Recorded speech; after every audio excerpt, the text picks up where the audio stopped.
Protesters fill the hallways of the Toronto District School Board ahead of tonight's big budget meeting that has garnered criticism from some teachers, parents and advocates who urge the school board not to balance the budget. That will see some staff and student programs affected and in some cases eliminated. But the TDSB says it has no choice and that provincial cuts have resulted in a $67 million shortcut. So lots of emotion here at headquarters. Good evening. They called it difficult and unprecedented for some trustees who tonight voted on the fate of your children's education. Now, by law, school boards are required to pass a balanced budget by June 30th.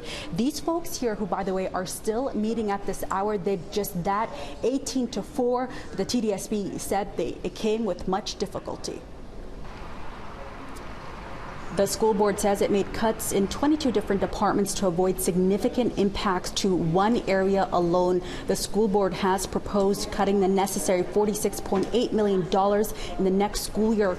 We counted at least 596 positions that over the next few years that have been flagged, more than half of which are lunchroom supervisors. Other positions mentioned include facility staff, centrally assigned principals, early year staff, social workers, therapists, and child and youth counselors. There will also be reductions in the arts, health, phys ed, and a 24% budget reduction has been proposed for itinerant music instructors.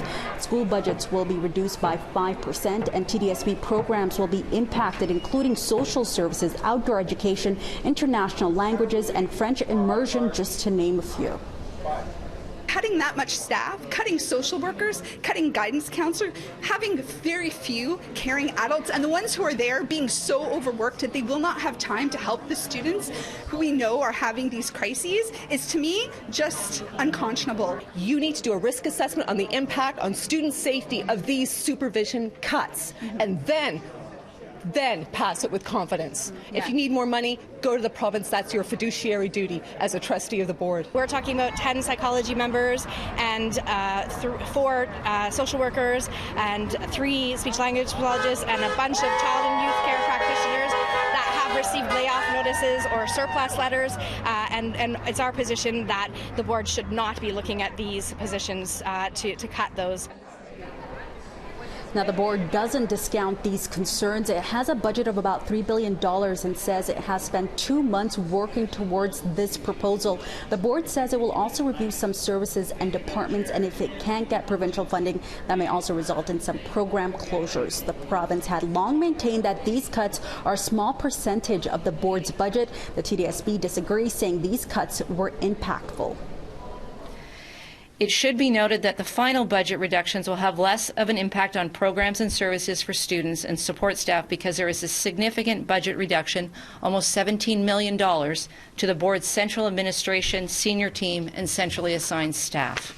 Robin, you addressed it a little bit, but I do have to ask because many were calling for all of you guys not to balance this budget. How do you respond to that? I think Trustee Story actually, when she spoke, put it the best, that to let the province do this would be to send a wrecking ball through the TDSB. We have excellent programs at the TDSB. They've been set up for our communities for many years. They are established to meet our priorities, our multi-year strategic plan, and there would be no guarantee that the province would do any of those things.